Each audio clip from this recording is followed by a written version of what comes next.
Assalamualaikum warahmatullahi wabarakatuh dan hai semua. Semoga semua dalam keadaan yang sihat. Jadi, untuk video kita yang kedua ini, kita akan belajar tentang bab 2 iaitu biologi sel dan organisasi sel. Kita start dengan 2.1, struktur dan fungsi sel. Okey, so dalam biologi, kita ada 3 benda hidup yang utama.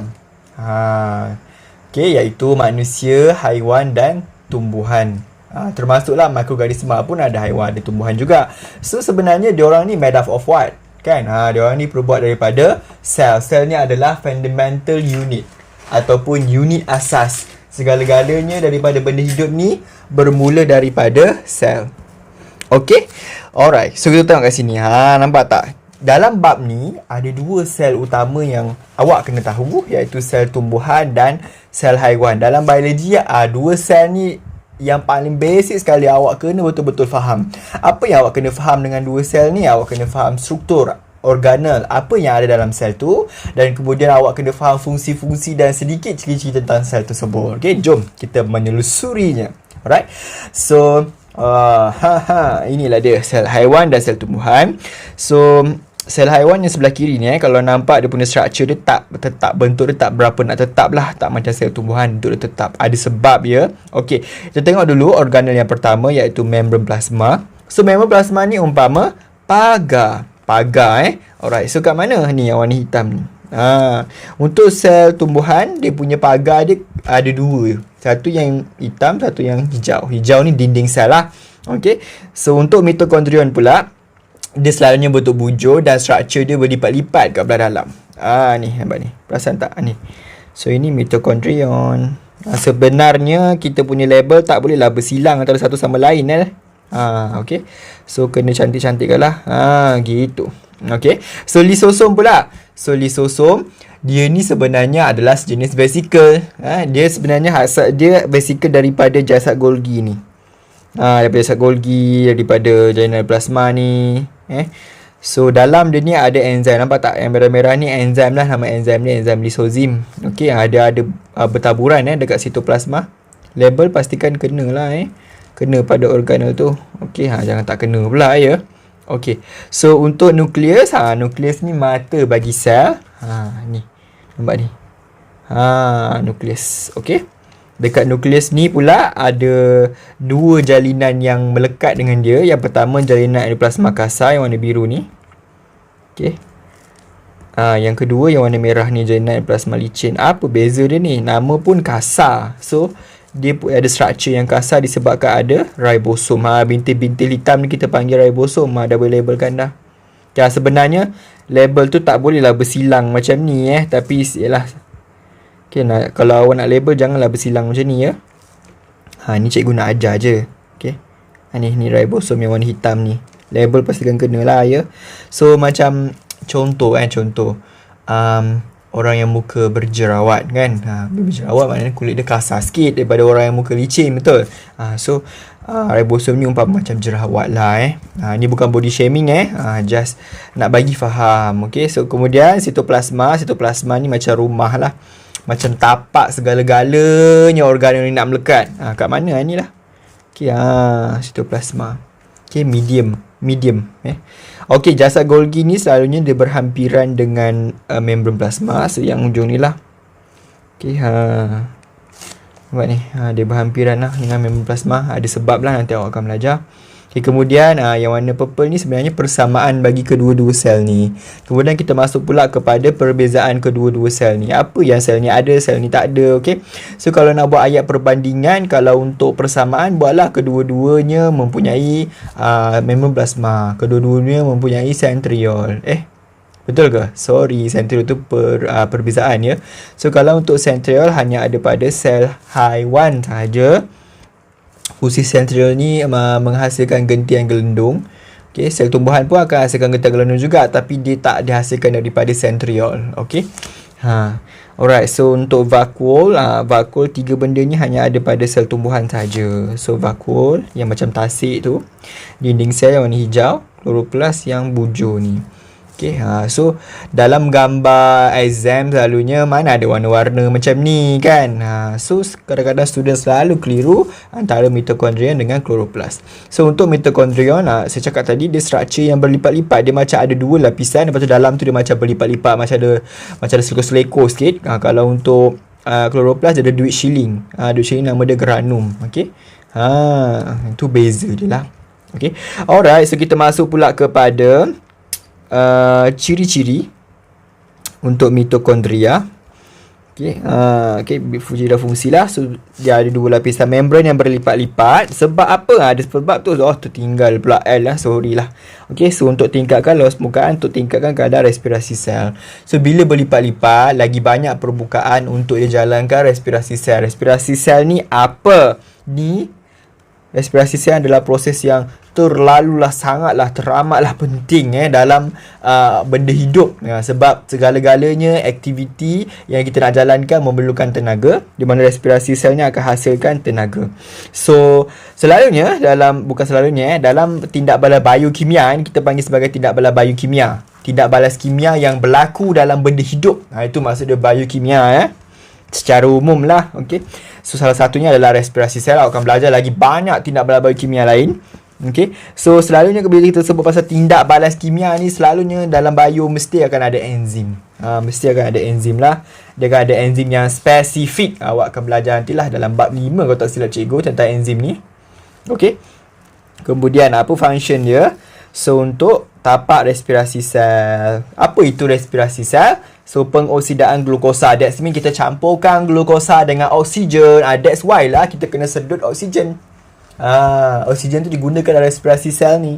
Kalau tak ada, tak boleh nak hasilkan produk dia. Apa produk dia? Produk dia adalah, salah satunya adalah tenaga dalam bentuk ATP. So dalam exam tolong tulislah lengkap macam ni, menghasilkan tenaga dalam bentuk ATP. Kalau rezeki awak menghasilkan tenaga 1 markah, dalam bentuk ATP 1 markah kan. Kalau ada setengah-setengah skema, mungkin satu ayat ni 1 markah sahaja. So nak selamat awak tulislah ayat yang lengkap. Apa itu ATP? Adenosine triphosphate. ATP ni dah standard so awak boleh guna kat sikatan ni. Terlupa cikgu nak bagi tahu. So JEK dan JEL ni awak jangan tulis pula dalam exam. Ini hanya nota saja. Kalau untuk JEK dan JEL ni kena tulis penuh lah. Jalinan plasma licin dan plasma kasar. Untuk ATP no problem. Itu memang dah standard kalau rajin sangat tulislah adenosine triphosphate. Dia ada molekul adenosina dan dia ada 3 molekul fosfat. Nanti awak akan belajar lagi. So tenaga ni lah akan gunakan untuk aktiviti sel kan. Semua benda nak gunakan tenaga ni. Jasad Golgi nak buat function dia kena ada tenaga. Nukleus nak buat function dia kena ada tenaga. Jalinan plasma kasar nak buat tenaga, nak buat kerja dia kena tenaga. Semua kena ada tenaga. So segala-galanya tenaga tu daripada mana? Mitokondria. So kalau bahagian-bahagian badan ataupun sel-sel badan yang memerlukan banyak pergerakan, so dia kena ada banyak lah mitokondria ni. Macam tu. Kita masuk pula jasad Golgi. So jasad Golgi ni macam saya kata tadi, dia berhampiran dengan membran plasma.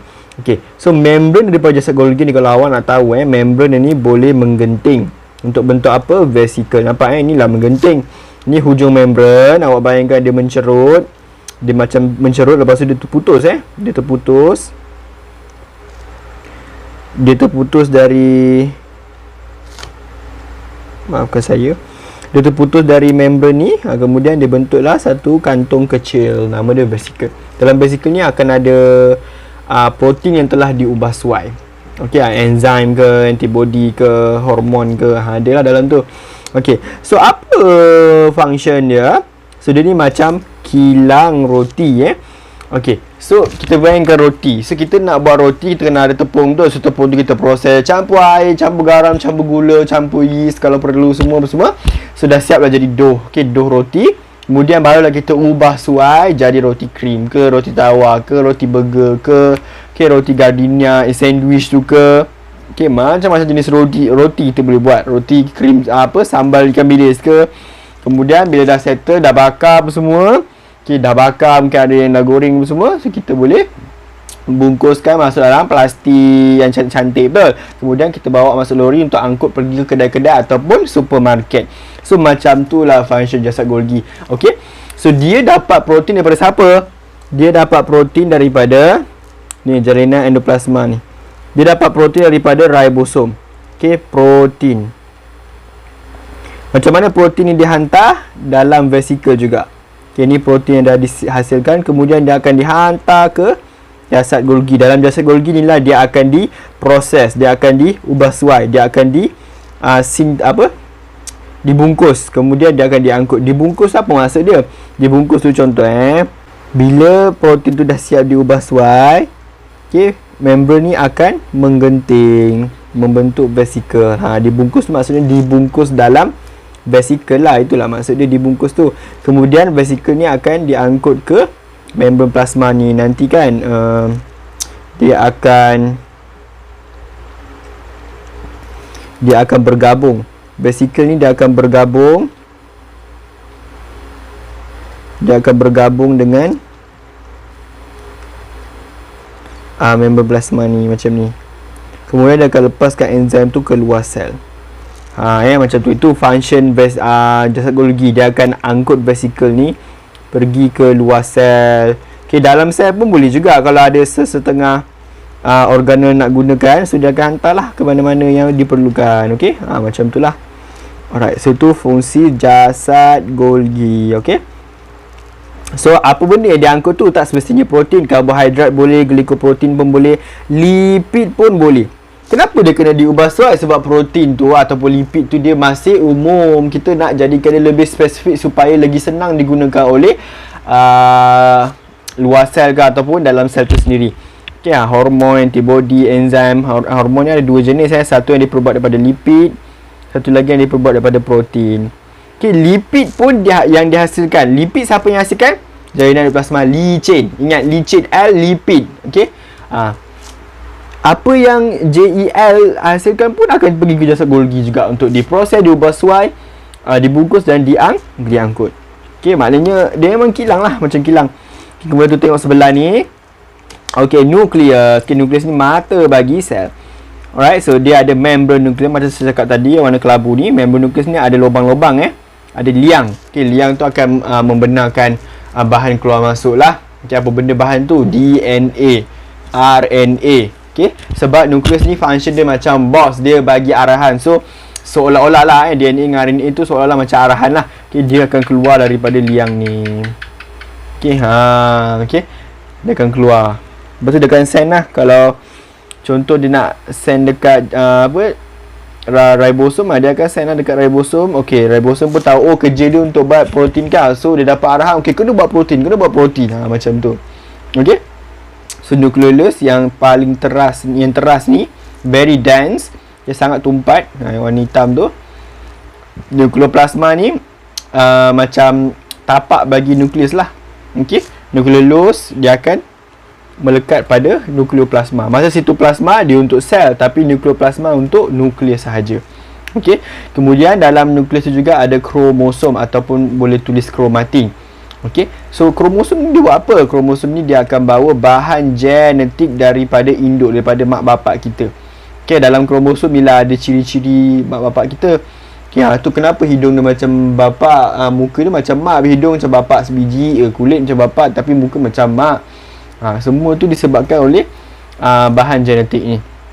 Okey, bahan genetik, ataupun bahan perwarisan. Samalah maksud dia tu Alright, so apa function dia? Okay, macam saya cakap, dia macam bos. So dia akan kawal segala aktiviti sel segala-galanya dia yang akan bagi arahan. Jadi kemudian dia akan bawa bahan genetik. Ini sebabkan oleh kromosom tu lah. Dalam kromosom ada DNA. Okay, bahan genetik atau bahan pewarisan. Okay, boleh awak boleh tulis. Okay, ada DNA. So DNA ni akan menentukan ciri sel dan fungsi metabolisme. Okay, macam saya cakap tadi lah, kalau ribosom nak buat protein, dia mesti dapat arahan dulu daripada sel. So penghasilan protein ataupun sintesis protein tu pun salah satu metabolisme juga. Okay, alright. So jasad, kemudian ribosom. So ribosom saya dah cakap tadi, dia ada pada permukaan JEK. Okay, dan dia juga ada sesetengah tu dia berterabur dalam sitoplasma. Okay, apa function dia? Tapak sintesis protein. Okay, dia akan hasilkan. Sintesis ni maksud dia buat, hasilkan, produce. Okey, apa produknya? Protein. So protein adalah bahan mentah, lipid adalah bahan mentah.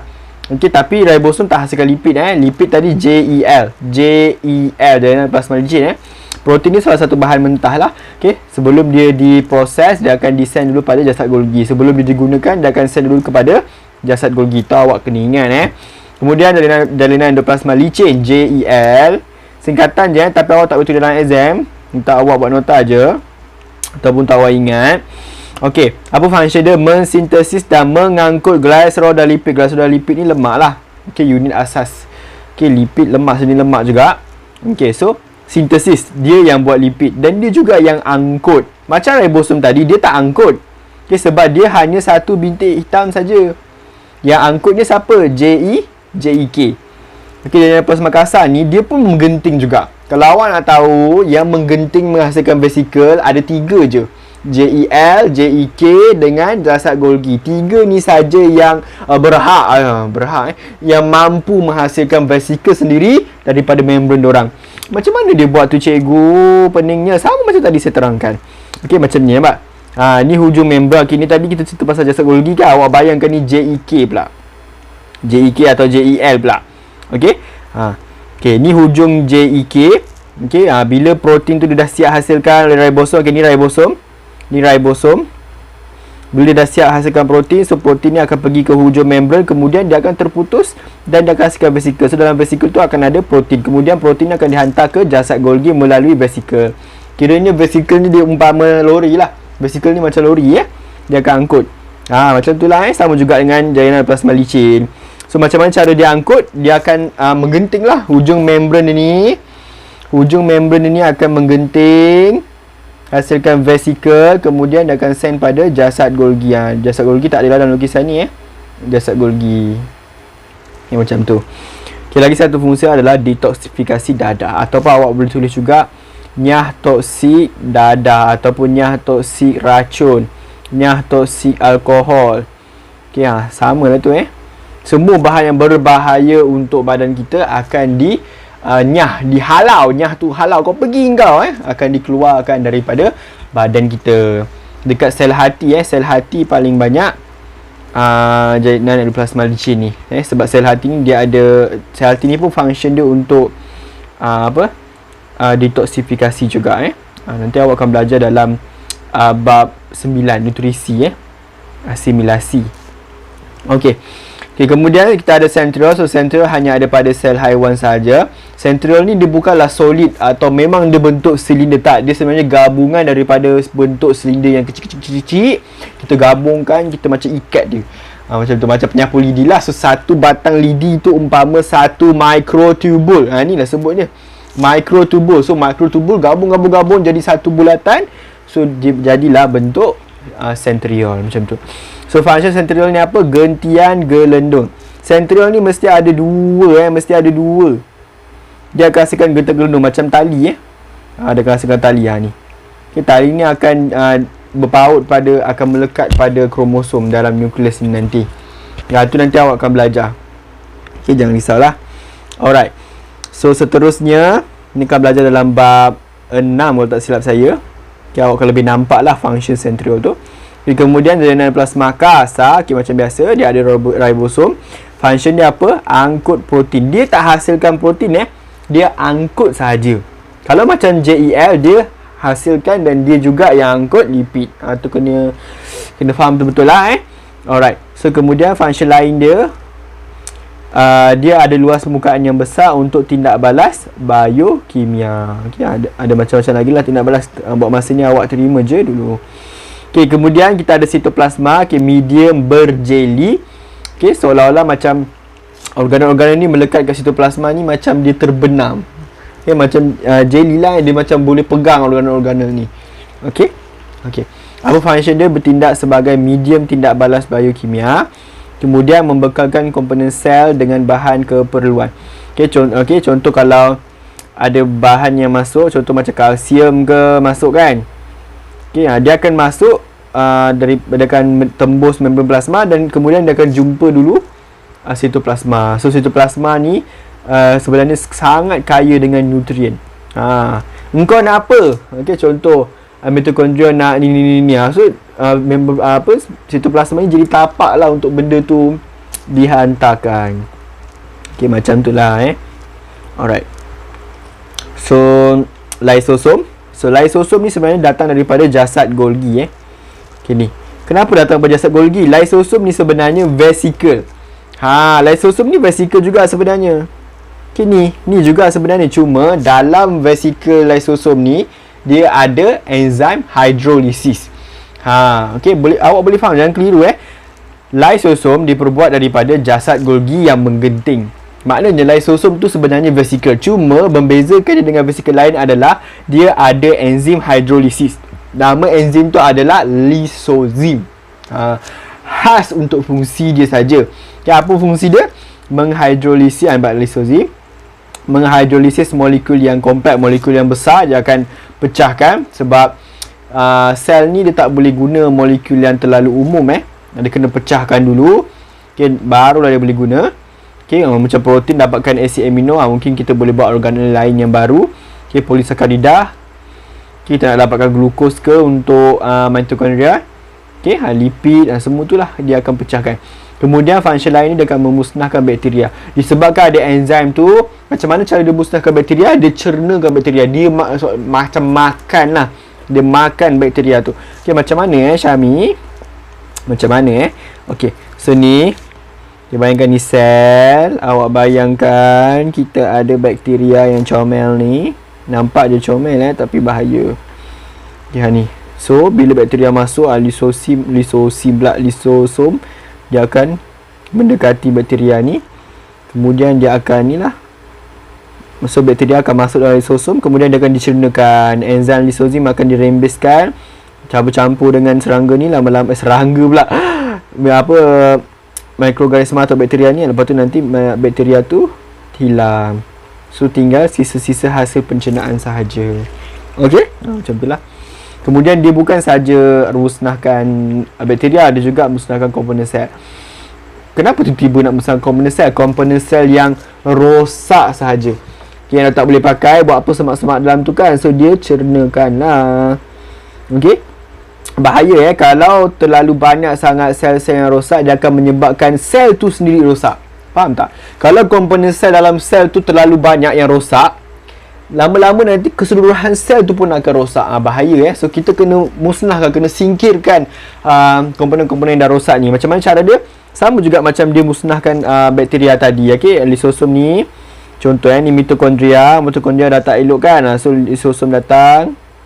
Dia datang. Okay, dia akan bergabung dengan mitokondria ni. Okay, kemudian dia cernakan sampailah habis, sampai tinggal sisa je. Okay, macam tu lah. Okay, kemudian kita tengok pula ada lagi 3 lagi. 3 ni hanya ada pada sel tumbuhan saja. Okay, dinding sel, vakuol dengan kloroplast. Dinding sel ni mempagar kedua sel tumbuhan. Okay, dia sangat kuat dinding sel ni. Dia kuat sebab dia diperbuat daripada selulosa. Okay, waktu awak potong waktu awak tumbuk cili, awak tumbuk bawang, tumbuk sayur kan, kalau awak perasan dia still ada cebisan-cebisan yang macam susah sangat nak pecahkan, betul tak? Itu disebabkan oleh gentian selulosa lah. Okay, dia sangat susah untuk dipecahkan.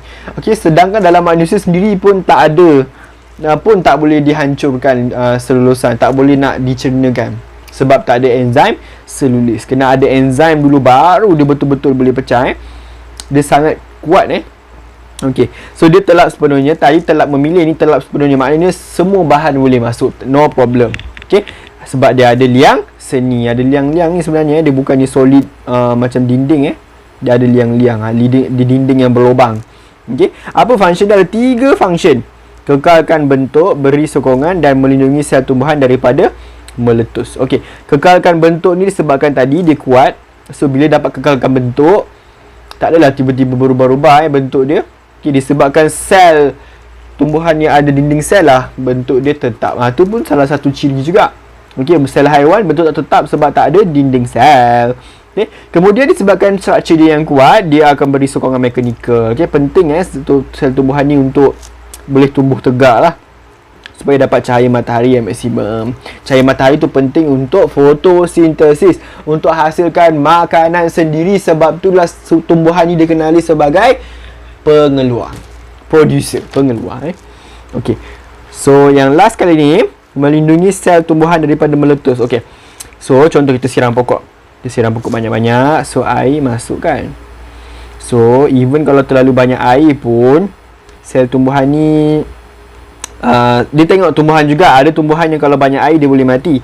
Tapi secara am kita belajar sel tumbuhan ni, kalau air banyak-banyak masuk pun sel tu akan kembang kan. Bila dia kembang, sel ni tak akan pecah disebabkan ada benda yang tahan dia. Siapa tahan dia? Dinding sel. Okay, hero time air berlebihan ni. Dinding sel ni.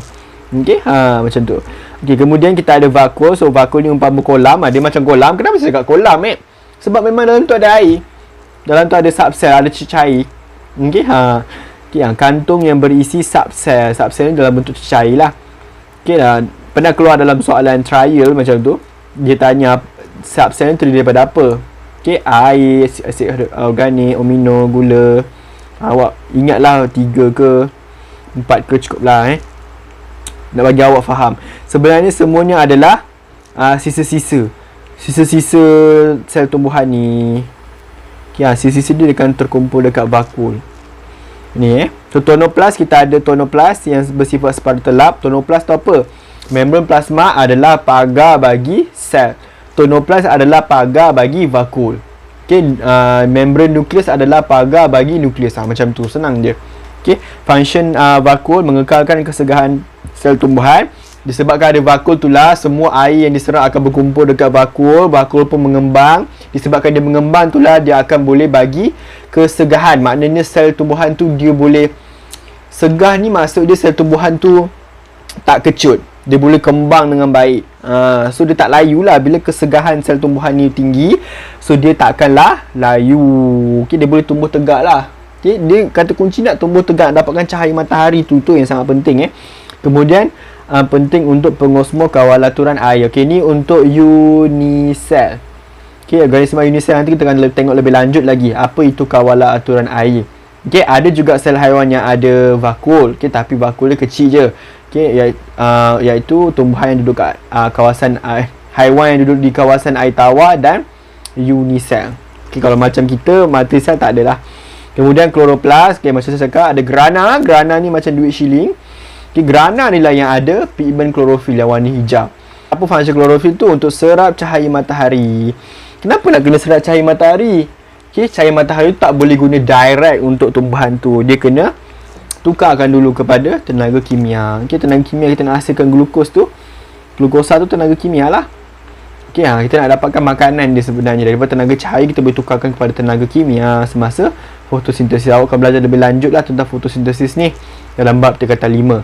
Okay, bab tingkatan 4 ni lebih kepada haiwan. Okay, start daripada bab 8. Sampai pada bab 8 memang cerita pasal haiwan dengan manusia sahaja.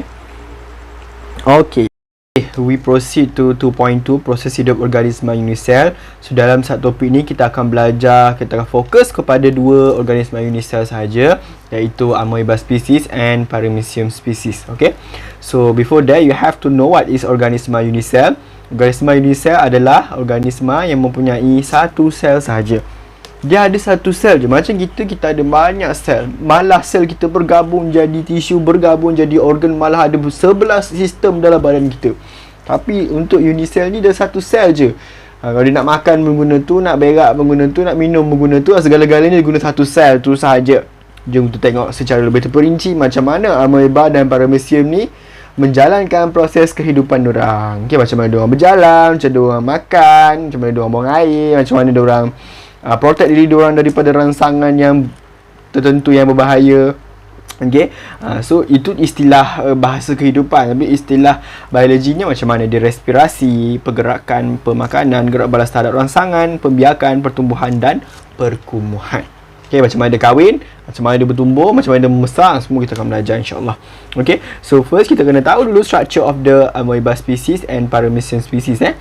Okay, so Amoeba species ni sebenarnya nama saintifik. Kalau dalam buku teks, kalau perasan dia tulis secara italic, secara sengit. Kalau type bolehlah guna konsep italic tu, guna tulis jenis font italic tu. Tapi sekarang bila kita tulis secara tangan, tulis ke tangan, kita just gariskan aja. Tapi perkara tu tidak dititik beratkan sangat lah untuk bab ni. Nanti bab 5 nanti awak akan belajar lagi untuk penulisan, cara penulisan saintifik ni Okey, so ini amoeba. So satu sel, so nampak macam sel haiwan kan? Memang ada haiwan pun sebenarnya Okey, so macam biasa dia ada nukleus, ada membran plasma. Okey, dan dia ada pseudopodium. Pseudopodium tu apa? Kaki palsu. Nanti kita akan tengok macam mana pseudopodium ni berfungsi. Kemudian kita ada bakul makanan. Nama pun bakul makanan, so dia macam perut lah, lebih kurang macam perut. Okey, bakul makanan dengan lisosum ni nanti dia akan bergabung. Sebab bakul makanan dia tak ada enzim yang membantu untuk mencernahkan makanan tu. Siapa? Lisosum. Nanti lisosum akan bergabung dengan bakul makanan. Dalam masa yang sama, lisosum akan sedekah sikit lah enzim dia. Bekerjasama nanti. Okey, kemudian ada bakul mengecut. Bakul mengecut inilah tempat di mana air yang diserap akan terkumpul dalam ni. Dia terlibat dalam pengosmokawalaturan. Ini penting jugalah Selalu juga keluar paper 1. Dia pengosmokawalaturan. Nanti kita akan tengok lagi Alright. So, okay, yang tadi amoeba bentuk dia macam tak tetap. Okay, bentuk dia random je. Kemudian kita ada paramecium. Bentuk dia agak tetap lah. Okay, bentuk slipper bentuk selipar slipper. Okay. Okay, so kat sini apa kita boleh nampak kat sini? Kita ada cilium. Bukan kita ada paramecium ada cilium. Okay, dia bulu-bulu light bulu-bulu lah. Ada function ni untuk pergerakan, untuk gerak, untuk makan pun guna cilia tau. Okay, macam mana dia makan? Okay, ni makanan okay, dia akan dekat dulu kat sini. Lepas tu makanan tu dah ada dekat-dekat cilia ni kan. Cilianya macam sapu lah, macam tolak dia masuk dalam alur mulut ni. Ni mulut dia lah, masuk dalam alur mulut. Nanti kita akan belajar proses terusnya. Apa yang jadi bila makanan tu dapat masuk dalam organisma unisel ni. Okay, alright. So ada bakul makanan sama, beza dia bentuk. Lepas tu lepas tu amoeba tak ada cilium, amoeba tak ada alur mulut. Itu je beza dia. Okay, alright. So bentuk slipper. Okay, ni bakul makanan. Okay, ada bakul mengecut juga sama, ada bakul mengecut. Betul, ada nukleus. Nukleus ni ada dua ada mikro, ada makro. Tak apalah, benda tu tak ni sangat lah. Okey, so tu tengok proses hidup satu persatu. Okey, pergerakan, macam mana dia bergerak. Okey, how they move. Okey, so amoeba dia akan julurkan pseudopodium. Apa maksud julurkan ni? Dia akan menghalakan, menghalakan pseudopodium ni ke satu arah. Okey, macam ni contoh Okey, ini kalau awak boleh nampak, amoeba ni dia bergerak ke kanan Okay, contoh ni titik ni Contoh amoeba ni nak bergerak ke titik tu. So macam mana dia buat? Dia akan panjangkan pseudopodium dia. Okay, dia akan panjangkan membran plasma dia. Dia bukan panjangkan, dia macam gerakkan sikit-sikit. Gerakkan. Okay, nanti sitoplasma yang kat belakang ni semua akan ikut. Semua akan ikut yang depan ni. Dia akan mengalir. Akan ada pengaliran sitoplasma. Dia alir. Lepas tu nanti bentuk ni dah tak macam ni lah. Okay, bentuk ni bentuknya akan berubah. Okay, dia akan berubah sikit. Kenapa dia berubah? Sebab dia nak ikut tempat tu lah. Dia nak pergi tempat baru. Mungkin dia akan berubah sikit macam ni ke. Nukleus dia akan berubah sebab sitoplasma tadi semua dah mengalir ke tempat yang dia nak gerak tadi. Okay, nampak lama-lama dia akan bergerak lebih ke kanan lah. Okay, kalau dia terutamanya dia bergerak ni sebab apa? Nak cari makan. Nak bergerak sebab nak cari makan. Ni makanan kan, takkan duduk diam je. Kenalah dekatkan dengan makanan tu. Okay, macam tu. Lagi satu, apa function bergerak ni? Untuk gerak balas terhadap rangsangan. Okay, contoh kalau depan ni ada racun ke, ada baja ke kan. Sebab paramecium dengan amoeba ni duduk dalam air tawar habitat diorang duduk dalam air tawar. Air tawar ni ada banyak kolam. Air tawar. Okay, ada kolam, tasik. Okay, laut tak lah laut bukan air tawar, laut air masin. Okay, satu sungai ke, macam tu. Dia pun sebenarnya parasit juga, tapi tak payah pening-pening dulu lah nanti dulu. Okay, awak just tahu dia duduk dalam air tawar saja. Alright. So paramecium species pula dia gunakan pukulan cilia. Cilia ni berfungsi sebagai untuk dia bergerak lah. Okay, macam kaki dia jugalah sebenarnya. Okay, pseudopodium ni kaki palsu. Pseudo tu maksud dia palsu. Pseudoscience sains yang palsu lah, ilmu sains palsu. Pukulan silia. So silia ni dia akan bergerak secara berpusing pada paksinya. Dia akan berpusing macam ni. Contohnya ada paksi dia berpusing tau. Cantik je. Dia macam ada corak. Dia tak apalah, benda ni awak tak tahu pun tak apa. Yang penting awak tahu dia guna pukulan silia. Pemakanan dia secara fagositosis.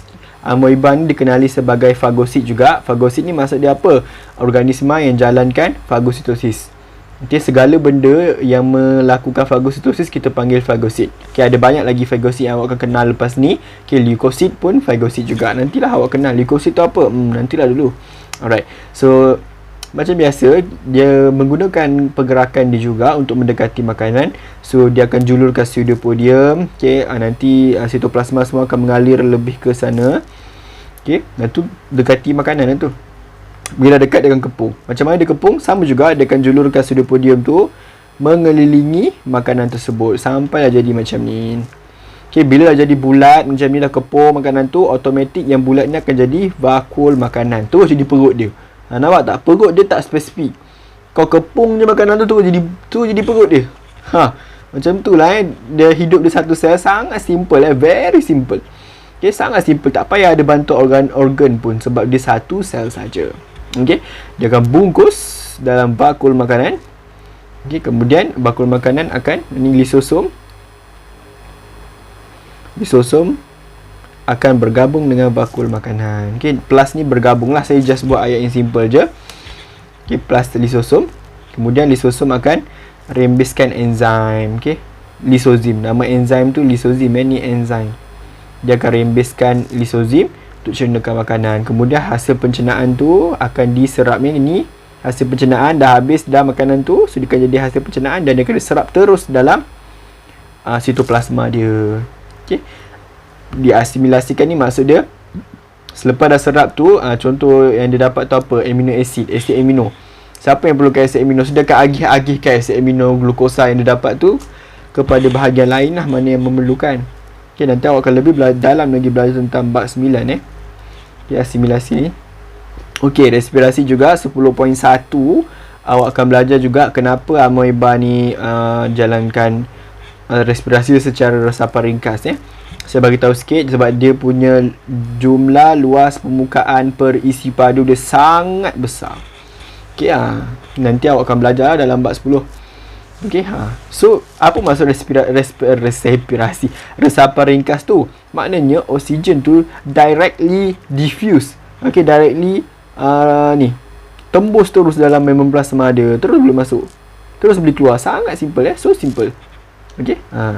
Alright. Kemudian pertumbuhan dia pula, sintesiskan sitoplasma. Maknanya dia akan buat sitoplasma baru supaya saiz dia bertambah. Itu je. Sangat senang. Sangat senang. Begitu juga dengan paramecium. Saya tak cerita pasal paramecium sebab proses dia sama. Ni pun sama respirasi pun, paramecium pun resapan ringkas juga. Alright. So kemudian pembiakan pula. So pembiakannya ada dua keadaan. Keadaan sesuai dengan tak sesuai. Keadaan sesuai ni maksud dia suhu air tak cemar, tak ada baju berlebihan ke apa. So dia boleh lah secara normal. So kalau secara normal, paramecium dua-dua paramecium dengan amoeba dia akan jalankan asexual. Ni namanya pembiakan asexual. Asexual ni maknanya pembiakan yang tak perlukan sperma ke ovum ke gamit. Tak, dia tak perlukan pasangan pun. Tak payah ada suami isteri. Dia boleh jalankan seorang-seorang. Macam mana belahan dua-dua tu dekat bawah ni. Dia nampak seko-seko seorang-seorang je, tak perlukan ada partner. Tak payah ada girlfriend, tak payah ada boyfriend. Nampak? So macam mana pembahagian dua ni berlaku? Nukleus dulu. Awak kena tahu nukleus dulu yang akan membahagi, barulah sitoplasma membahagi. Jadilah dua ekor anak. Jadilah dua anak ni. Tak tahulah macam mana membesar lagi. Membesar tak tahulah jadi anak berguna ke tak.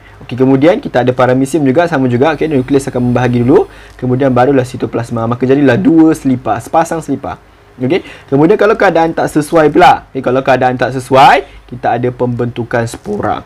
Macam mana pembentukan spora tu? Search sendiri. Tapi ni still asexual Tapi untuk paramecium special sikit. Kalau time keadaan tak sesuai, dia akan menjalani pembiakan seks, iaitu nama dia konjugasi. Awak tak perlu nak detail sangat pembentukan spora tu macam mana, konjugasi tu macam mana. Awak just tahu nama dia je. Bila masa amoeba akan buat, bila masa paramecium akan buat. Itu saja pun cukup Okey, so kita masuk pula perkumuhan. So perkumuhan ni maksud dia kita nak singkirkan bahan kumuh, singkirkan bahan buangan yang dah tak diperlukan. Okey. Alright. So macam mana cara disingkirkan? Amonia ni dia akan masuk dalam vakul mengecut. Okey, amonia ni larut dalam air So semua bahan-bahan yang nak disingkirkan ni kita akan larutkan dalam air, lepas tu akan terus masuk dalam vakul mengecut. Okey, So perkara yang awak kena tahu, air tawar ni dia adalah larutan hypotonik. Okey, maknanya zat terlarut dia rendah. Apa maksud hypo ni? Hypo ni maksud dia kurang.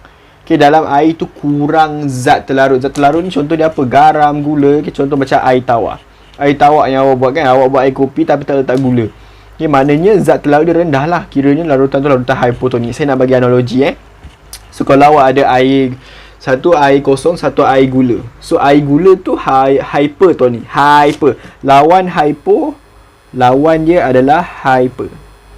Okay, so air gula yang pekat tu hypertonik. Air, manakala air kosong hypo lah, sebab dalam tu kurang gula ataupun tak ada gula langsung.